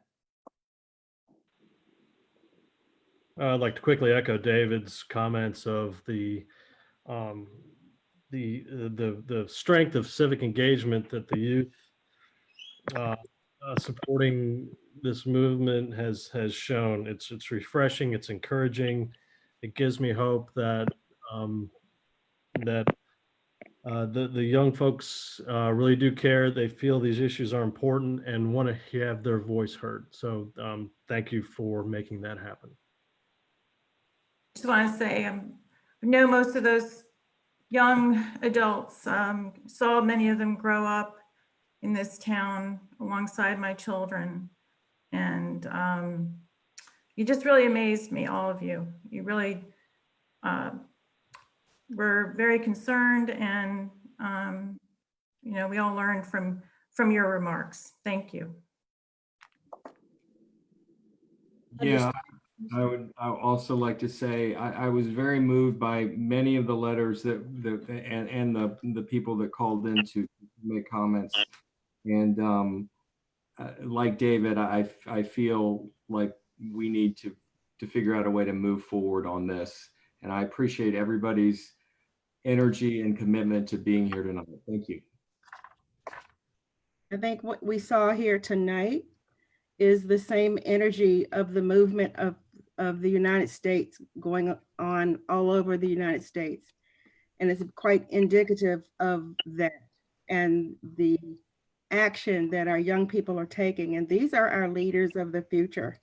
And it's very important that we listen to them, because what we do today is what we're leaving for them and the generations to come. So it's very important that we pay attention very closely and listen to their voices and listen to the urgency in their voices and make things happen. I'm not sure, you know, I don't have a crystal ball. I don't know what changes will be made, but certainly the dialogue that will take place in whatever forms that there will be, that there will be an education and a learning experience for everyone. And that's how change occurs, is through education and listening intently to people's thoughts and feelings. I applaud each one of them, and I'm very proud. I never thought that I would see this day, to see citizens of Lexington rise up in the manner in which they have. It's beautiful. I'll just add that I think your participation was bold and brave, and we are thankful for you taking part in making your city better. And in response to David's question, I think while we have the folks making the requests present, we might as well go ahead and discuss it now rather than waiting to new business at the end of the meeting. That would be fine with me. No, I'm cautious as a council member because I'm never qualified to tell people how they feel or how they should feel. As a representative, I'm to represent how they feel. And I believe that it's our duty to do what is fair, moral, right, equitable, and legal, and to do it with the utmost transparency. So I will like to make a motion. I will accept friendly amendments if I miss anything. So please feel free to assist me. But I would like to make a motion tonight to direct the city manager and the city attorney to research the naming of Stonewall Jackson Cemetery, to inform council on when it was named Stonewall Jackson Cemetery, and to review the deed as to, I believe, when Lexington received the cemetery in 1949, and if it states anything about the name, so that at the next council meeting, we can take on removing the name of Stonewall Jackson Cemetery potentially. I second that motion. Just something to shed a little light on your motion. As I was driving by today, I noticed it is actually Stonewall Jackson Memorial Cemetery, and below that is Jackson's tomb as part of the sign. So just offering some I don't know, clarification. I think that word memorial has a lot of weight to it. And that's why I bring it up. And it's my goal to understand if when it was renamed from Presbyterian Cemetery to Stonewall Jackson Memorial Cemetery, as you referenced, and if that did in fact happen in the 1890s. And as we approach this in a transparent fashion, I've been told by a wise person that reasonable people can disagree, and I have a feeling that we will field disagreement from our fellow citizens. But I cannot say enough about my appreciation for, again, the dozens of comments that we received tonight, both in person and that we read. So thank you. I'll just add, is there was comments about the Stonewall Jackson monument in the cemetery, and that is based on past research that we've done. That is part of the family's memorial, part of the tomb, and there's nothing we can do about that. That's private owned and allowed in the cemetery. I would add that I think the sense of the motion and the second that's on the floor is for staff to do necessary work and advise us on what our options are for the opportunity of renaming, removing the sign, or other things that would be appropriate to address the issues raised tonight. I think that's the spirit of the literal motion, if that's a fair assessment. So, sorry, this is Robbie Gardner. Can I just, is there any way that we could add the street names to that as well? Let's talk that, is that separate item later? Okay, thank you.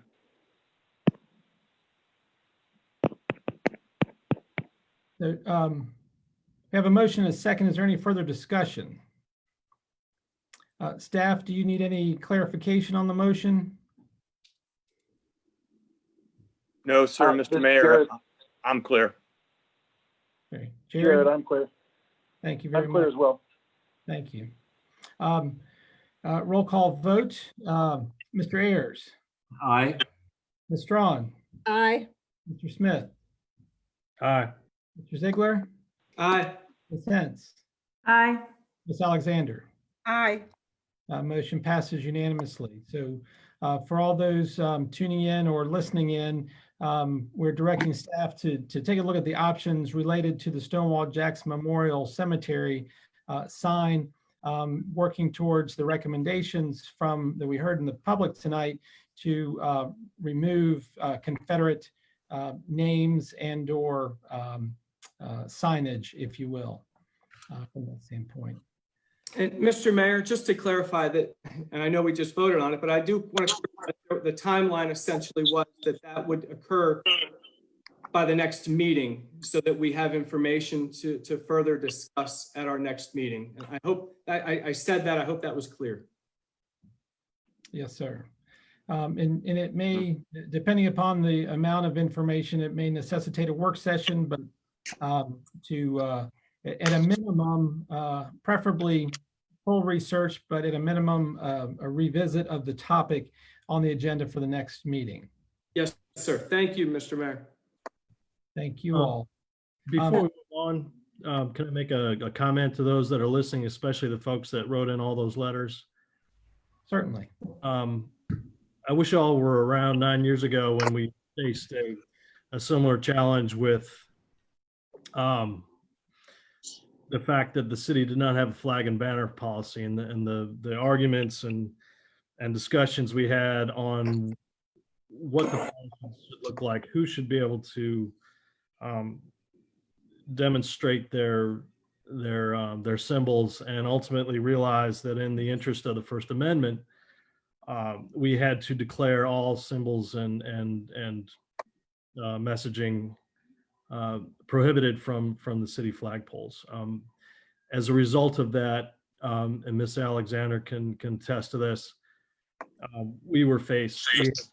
We had death threats. We had agitators outside our doors. We were named in a federal lawsuit that almost went to the U.S. Supreme Court on arguments that our policy violated the First Amendment of our Constitution, and was ultimately found that Lexington was in the right. But to demonstrate that some on council have kind of been down this road before, we know we have some experience with the troubles and awkwardness of what is before us. So I hope that helps in raising your confidence of what council is capable of doing, and that we are trying to do the right thing. So if you get a chance, go back in the city minutes and look at all the letters that were submitted. We had when the ordinance was finally adopted, and it was not a unanimous vote, sadly, but we had hundreds of people in attendance waiting to hear the result of the ordinance and to voice their objections or support for what the city did. So just to give you a little history, that I hope you feel you're in good hands with how we move forward. So thanks again for your participation and hearing and sharing your voices. Well, Chuck, I hope your comment didn't frighten our fellow council members. We all bear those emotional scars from that. But what's more important is what we achieved. And it's one of council's proudest moments, I think. Thank you, Marilyn. Thank you, Chuck. Any other on that item or with the letters? Janie, were there any other folks? Want to make sure we didn't miss anybody. And thank you for the technical support and awesome job of getting all the letters for us to be able to read and for folks to be able to Zoom. Mr. Mayor, getting back to the question about the streets. Yes. I'm not sure, maybe Jared can speak to that, but that's a stickier wicket. I don't think my feeling is we shouldn't just rename streets unless the majority of the folks that live on those streets are interested in renaming their streets. And again, I'm not sure what the legal implications are with such an action. I think Arnie's prepared, I'm not sure exactly who, but I think Arnie is prepared to address that issue on what it takes to change the name of the street and some of the unintended consequences associated with that. Arnie, are you out there? This is Jared. Okay, Jared? Frank, this is Jared. Just briefly, It is by ordinance and the city code can by resolution, city council can rename the streets. So from a legal perspective, frankly, it's fairly straightforward for council to take action to rename the streets. But Arnie's prepared to speak to the practical ramifications of that decision. Thank you, Jared. Arnie? Good evening to you all. As Jared's already mentioned, it is in section 3356-20-B that allows you through a resolution to name or change the name of any street. I did call over days ago when this question came up from a previous commenter over to the postmaster, and any change request that we have for a street name change, they send to their office in Richmond, and that takes a little while to review, but in the local postmaster's experience, that has never been denied. So it's just a little bit of a process after you approve a resolution. It would go to the postmaster, go to Richmond, and then come back.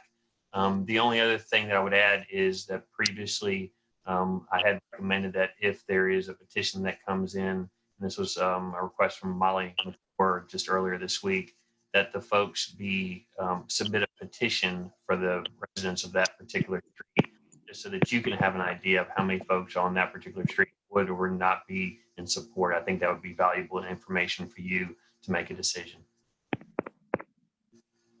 Members of council have any questions for Arnie or Jared? That would mean a majority of the residents of a street would need to be in order to be considered, or does the count matter? I think it's just information for you to take into account. There's nothing in the code that says it has to be over a certain percentage or under. It's just information for you to take into account. Okay. Yeah, from what I heard, we can just by resolution change the name of the street. This had come up in the past briefly to rename a couple streets. And after some of the other decisions we had made in the past, and along a similar vein, whether to rename some streets, and as the mayor pointed out, the unintended consequences of renaming a street. What impact does that have on the homeowner from your driver's license to all your mailing to your bills, everything that comes to your house all of a sudden is now going to be changed, and what sort of burden does that put on the homeowner? However, if you have 80% of the residents on a street say they want to change street X to street Z, I'm certainly not going to stand in their way.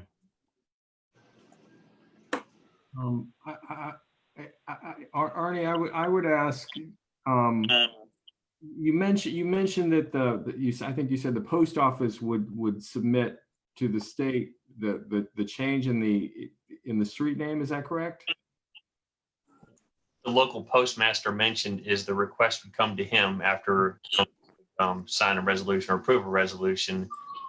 Got it. So the resolution would actually have to have the name that the street was being changed to, correct? Correct. Okay. Because, I mean, before we can even get to a discussion of changing those names, we would have to have some idea of what they were to be changed to. So that's a different discussion, I think, or a longer term discussion than cemetery. But I would be very curious if those particular streets predated, say, Jackson and what they were originally called. That would be an interesting exercise to know that. Dennis, I would submit to you that's all part of the process. One of the other pieces is certainly replacing the signs, and we certainly need the name for the new streets and budget for the signs that would need to be replaced. I'm not putting up obstacles, just merely staff's going to work on guiding us through that process to make sure we do it right and not inconvenience folks. You also have the issue with mortgages that people may have a mortgage on their home. It's going to have the legal description, but also has the street address, and that can become problematic if there are foreclosures and other issues. So the unintended consequences, but I have great faith in our city attorney and our city staff for guiding us through that for accomplishing the goals that have been placed before us. I might add that I have the book that was written by a local author about the history of the streets of Lexington. So I'd be very willing to share that information as well. Thank you, Marilyn. It's a pretty interesting read, as I recall. It is. Excellent. Before we depart from the citizens' remarks, I wanted to echo what council members have said. This conversation arguably started at Richardson Park due to the efforts of some of our neighbors of color. I want to say thank you to all the folks that wrote into us tonight. Your message is important. And congratulations on not just talking, but taking action by expressing your views and your principles. I'm reminded of a quote from Harry Truman that any man who has come up through the process of political selection knows that success is a mixture of principles steadfastly maintained and adjustments made at the proper time and place.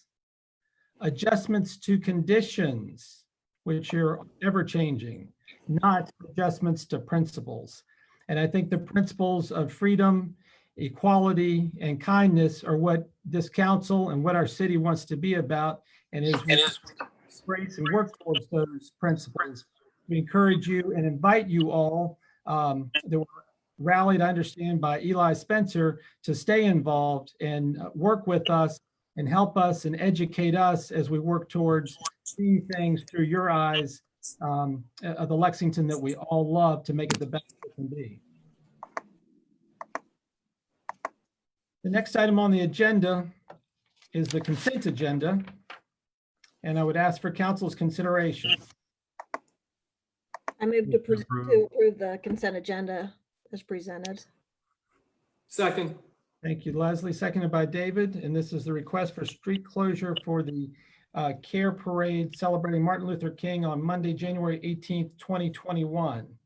As for a roll call vote, Ms. Strawn? Aye. Mr. Smith?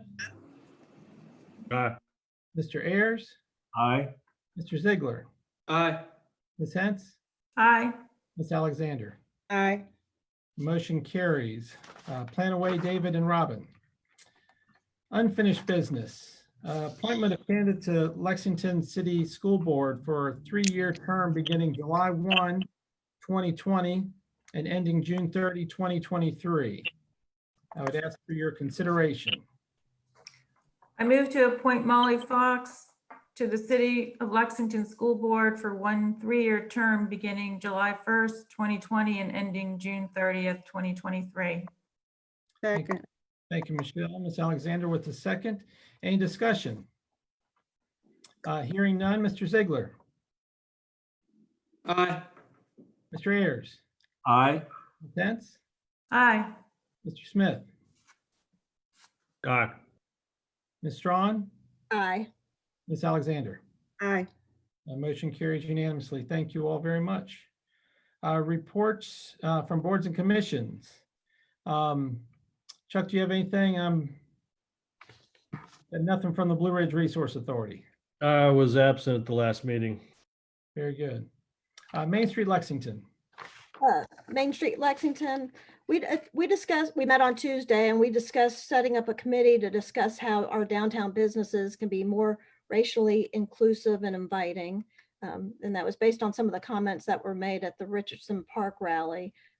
Everybody took those comments to heart and really wanted to make a change and make sure that some of the things that had happened in the past are not happening now. So we'll see what that committee ends up doing. And we also discussed that Main Street is going to help work with the IDA and the city to disperse CARES funds to city businesses. And that's all I have. Thank you, ma'am. Planning Commission, what have y'all been up to? We met on Tuesday for our public forum on the comprehensive plan, and I think that went really well. The format seemed to work out well, having it airing live on Facebook, and it's also taped so people can go back and watch it. We took comments live and answered some of those, and we are still accepting comments on the comprehensive plan. You can access the plan on the city's website. So feel free to watch the overview anytime and give us some comments. We're going to continue our work on that in July. So the sooner you can get comments in, the better. And then we're also going to have an informational session either in July or August on the W&L presentation. And I just want to make sure for the public's sake, some clarification. When W&L presented their proposed construction changes, that was not part of a permit approval or the master plan approval. That was strictly informational. And it's one of those things we've been trying to work with people in the community when we are having these projects that let us know what's going on sooner and let the community know what's going on sooner. So that's what it was. It was just an open informational discussion. They were not seeking approval from us at that time. Just to clarify, I got quite a few comments from community members worried about we were taking the application piecemeal, and that was not the purpose of that work session. And same will be true for the Planning Commission work session with W&L. It's strictly informational at this point. They're not ready to submit any plans or changes formally at this time. And that's all I have. Thank you, Ms. Strawn. Any questions for Leslie? Regional Tourism Board, Mr. Ayers. Yeah, thank you. The Tourism Board met on Wednesday, June 17th, and at that time, the board approved our revised budget for fiscal year 2021, which takes into account the $141,000 reduction in our budget adjustments made with Rockbridge, Beach, and Lexington's contributions. Also up for discussion was the 2020 Visitors Guide and how to provide added value for hospitality businesses who participate by buying ad space. In most years, the Visitor's Guide is a revenue neutral project, and that the publisher's cost of layout. I'm sorry, is the audio okay for me? It's a little in and out. A little in and out. Okay. Well, I'll keep this short then. Much better, by the way. Okay, sorry. Tourism is securing advertising space at Covington's Welcome Center, which due to its proximity just to the west of us on Interstate 64, it drives more traffic to Rockbridge than any other visitor. Sorry, I'm gonna cut my video and see if that helps. Okay. Which drives more traffic to the visitors to our area than any other visitor center outside of our area. And starting in July, Covington will host 2 8-foot displays featuring Rockbridge, Lexington, and Buena Vista attractions. Tourism launched the PACT program this week. Businesses that sign on can get a package of social distancing floor stickers to help regulate foot traffic in their businesses, and wall and window stickers to indicate they are participants. And you should start seeing these stickers in downtown businesses like Heliotrope, Artisan, and the Southern Inn. Regional Tourism has ordered materials for 300 businesses. If you are a business and would like more information to receive these materials, you can go to lexingtonvirginia.com/pact. Finally, the Virginia Horse Center opens this weekend for the annual Bonnie Blue National Horse Show. Unfortunately, this event is closed to spectators, but roughly 600 horses are competing. So maybe the horses will spend money in our community. Yeah. Also this weekend, the Natural Bridge Visitors Center will be staffed and open. And next Friday, the 26th, the Lexington Visitor Center will be back open. And the following Friday, it will be Buena Vista's Visitor Center. And that's all I have, unless anybody has any questions. Any questions for Dennis? I know Chuck was enamored with the fact of horses spending money, but I can assure you I saw several people that had the look of horse people downtown this afternoon shopping and having lunch. So the impact of the horse show is certainly being felt in downtown Lexington. I want to say thanks to Dennis for giving that little jolt of humor in the times that we're living with so much dread and sorrow and despair. So, thank you. Along those lines, Chuck, when you mentioned you wonder where these adults were 9 years ago, they were in middle school. That's why they weren't there at the meetings with the flag issue. They were all in middle school and dealing with an interesting school board chair leading the charge. Rockbridge Area Department of Social Services. Yes, the board met yesterday by teleconference. We reviewed the caseload report for May, and surprisingly didn't really show a lot of change from the prior month. We are, though, seeing an increase in Child Protective Services referrals in June, and I think this is really due to children at home now for a long period of time without school or daycare, and that's just causing more stress in the home. Also, an update for the building project. Our lawyer, Mike Betzel, advised us that we really have no need for a request for qualifications. So we're going to do a little process change. And instead, we're going to have Baskerville now draft a statement of interest to put in a public notice. And that will go in July. And it's going to go into some, besides the local paper, we're also going to put that in some regional newspapers in Stanton, Harrisonburg, and Roanoke.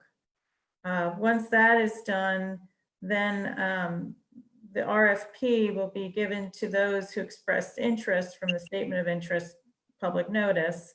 And Seven Hills, that's the broker that Baskerville has contracted. They will be vetting and reviewing those proposals. I think the timelines, maybe will set us back by a couple of weeks, but this shouldn't really cause too much delay. Dinah, the executive director, reported that the agency will be open to its clients now starting July 1st, half days from 8:30 to 12.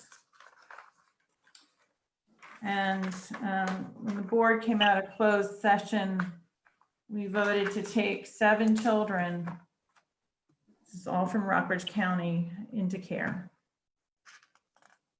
And that's my report. Thank you, Michelle. Any questions from council members? Raro, Mr. Ziegler. No report. Thank you, sir. Threshold, Ms. Alexander. No report. Our meeting was canceled on Tuesday so that members could participate in the comp plan forum. Thank you, ma'am.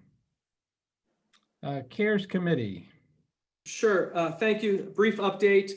Leslie and I met with Jim yesterday just to touch on a couple issues. It was a good meeting, and Jim shared with us that, of course, the jail has incurred some expenses. In total, the jail has incurred so far $131,316. Of that, over $130,000, our share would be $6,566. The county would cover about 98.5 and Buena Vista 26.2. And so that's the costs that they've incurred due to COVID-19. Also, what we talked about previously, council, you remember we talked about the school's request for a little above what we had allocated for them so that they could make this purchase for Chromebooks for the students so they could act quickly on that. The schools have identified a few additional $1,000s of items that would be helpful for their cleaning supplies and so on. And so that amount was roughly $7,000. And so Jim shared that with Leslie and myself. And we, of course, we believed that our allocation, where we had allocated 15% of the $649,000 for public facilities, health and safety modifications, you might remember, and then we allocated 10% to the schools. What we said to Jim, and we trust our superintendent and our city manager, Jim suggested to just tell the superintendent, your number's 12.5%. That gives the schools a little bit more money beyond the Chromebooks and gives them the ability to buy what they need rather than come back and say, oh, we need a couple more thousand. We need to get involved in that was our thought. And they are much more equipped to buy what they need when it's available, because that's a challenge of getting the supplies. And of course, Leslie and I thought, great idea. Let's be more efficient and let them spend the money as they seem fit. So that's my report. Again, we have any questions from anyone, we will defer to Jake or Jim because they're all over the area, of course. Members of council have any questions? Just reminding all of us that the money needs to be spent by December 31st, most importantly, spent appropriately. And I know council has echoed in the past, very eager to get this out to businesses in ways that we can support them. So those initiatives need to be supportive of the school in a timely manner, but also to our local businesses. Under my report, I have two items. One, I'm sorry that most of the folks that spoke earlier dropped off, and I hope they'll tune back in or read some of the minutes or catch up with it. But an update for council and for the public. This is regarding the Welcome to Lexington sign on Route 11 located near Tractor Supply. We first met May 29th, 2019 with Vera Winkler, Sharon Burgess, and Marquita Dunn to discuss concerns raised by the Democratic Party Listening Initiative. And when I say we, Dennis and I as representatives of the city. From our meeting, we asked the following questions. Who owns the sign? What we determined is that it was orphaned, believed it may have been created by the Rotary Club. Try to determine where it's located. It's certainly in Rockbridge County, not in the city limits. And we determined it was in the VDOT right-of-way. Who maintains it? Lexington Public Works waters the flowers and mows the grass, but there's no formal agreement. Who manages, i.e. the signs that are presented on the additional sign? It was unknown. And we further discussed where should this sign be located? Why is it located at the College Square stoplight? Our goal was to determine the owner of the sign, and if no owner was determined, to work towards its removal. After contacting Woody Sadler with Rotary, we learned Rotary was not the owner. Leslie Strawn, as staff of St. Patrick's, did some research with the Knights of Columbus, who have the largest sign, and we learned that they had worked with the Lexington Garden Club. Later, we determined it was actually the Lexington Women's Club, who was involved with the ownership of the sign. I reached out to Julie Goodrich after consulting with Main Street Lexington and Rebecca Logan and learning Julie was the current president of the Women's Club. And that was back in January, February timeframe. In my consultation with Rebecca, I asked her to discuss with the MSL Design Committee the idea of becoming the stewards of this sign and repurposing it to market downtown Lexington. Along the way, Brian Ross with the Farmers Market also expressed an interest in the sign with the idea of using it to advertise the schedule for the Farmers Market. It's been a long year in coming as we were stalled from Noah's departure, wanting to hire the new city manager to be involved. Brenda wasn't eager to take on this task. Holidays, budget, and other distractions. But here we are with the work that Dennis did in determining that the Women's Club is the owner/originator, as evidenced by a memo from Cheryl Fairchilds. He also determined that Shelley Undercoffer is the current president. We're exploring with Shelley and the Women's Club that they are not interested in being the steward or the owner or what their role will be going forward. Once confirmed, I'm hopeful that we can work with Main Street Lexington to update this sign and use it to market our downtown and perhaps the farmers market, as they both have expressed an interest in repurposing this. Wanted to give a special thank you to Dennis for his tenacious research and work to get us to this point. And in regards, and wanted to make everyone on council and the public aware of our efforts to address that sign that is welcoming people to Lexington. Dennis, I don't know if you have any update from Shelley or if we're still waiting to hear back from the Women's Club. We're still waiting to hear back from the Women's Club to see what their feelings are about responsibilities for the sign moving forward. Thank you. It's also been determined we don't own it. It's not located in the city. It certainly has our name on it, and we've been involved with it for some time. But the fate of the sign remains to be seen, but we'll keep you posted as we progress on that. Does anybody have any questions relative to that? Thank you. The other item is on May 1st, 2020, we had 2 seats on the IDA that expired, Katie Chester and Bruce Summers. Katie has indicated she is not in a position and does not wish to continue to serve. Bruce has been the chair and working diligently on the CARES to Main Street Lexington process, and would like to see that through. So he would like to be reappointed, but also communicated that he would like to step away from the IDA in the very near future once the CARES money has been taken place. He has some other desires of ways to spend his time in the community.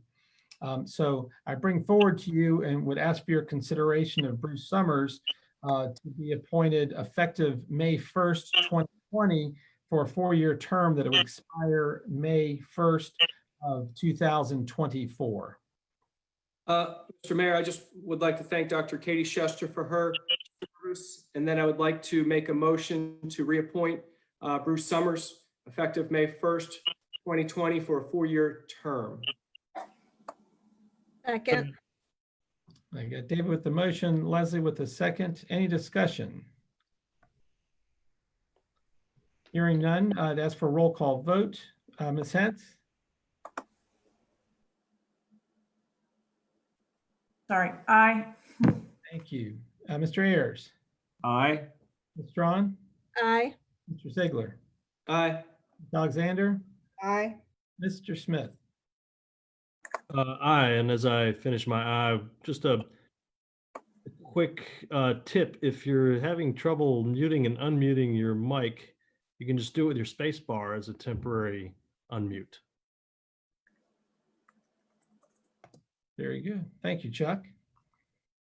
Those were the 2 items I had in my report. And if there's anything we need to be working on, let me know. But thank you for all that you do as council members.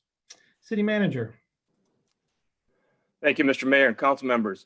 It is late. I have my comments in writing. I could submit them to you and to the clerk in writing and save us some time tonight if you desire. I think that would be terrific. Thank you. Okay, I will do that. One item, just to clarify, are recycling ends on July 1? Yes, that is correct. And has a notice gone out in the water bills on that? I don't recall seeing that. It probably has not, as a matter of fact. I don't get a water bill, so I haven't seen one myself, but I've not heard that from staff. Okay, so we need to advertise on social media that people should keep their bins, but we will no longer collect the recycling, but hold on your bins because we will bring it back when it makes sense. Maybe put the notice on the bins themselves instead of the water bill as a possibility. So when the folks do get their recycling bin, they'll know that the service has ended, but to keep their bins. We will do that in several locations. Thanks, Jim. City Attorney. Just briefly, the water tower suit that we have pending in Circuit Court is set for a hearing on July 9th on Ken Gibson's motion to withdraw as counsel for Rusty Ford. So that will hopefully prod some movement, and hopefully once Rusty gets a new attorney, we will be able to set a more definitive schedule going forward. It's obviously our intent to move as quickly as possible, but that sentiment is not shared by all parties, and I'm doing what I can to move things along. That's all I have. Thank you, Jared. Any new business? Hearing none, I will congratulate, I missed the opportunity to congratulate Molly Fox on being reappointed to the school board, and thank you for your service past and your service future. Look forward to continuing to work with you. At this time, we're going to step into closed session. I'm going to ask Ms. Alexander to read us into closed session in just a moment. Again, it's for discussion of the city manager's performance. And I think Janie's going to kill the Facebook live feed, and we'll stop recording this. Would ask anybody who's been with us, thank you for being here, but ask you to leave the meeting at this point. I don't know if Janie has the opportunity to throw you out, but that would be the alternative. But Janie, I'll wait for you to give us some type of sign or message that we are clear after Ms. Alexander reads the taking us into closed session. I move that Lexington City Council will convene in closed meeting in accordance with section 2.2-3711, subsection A, paragraph 1, the Code of Virginia, a closed session for the purpose of discussing the performance of the city manager. I need a second. Second.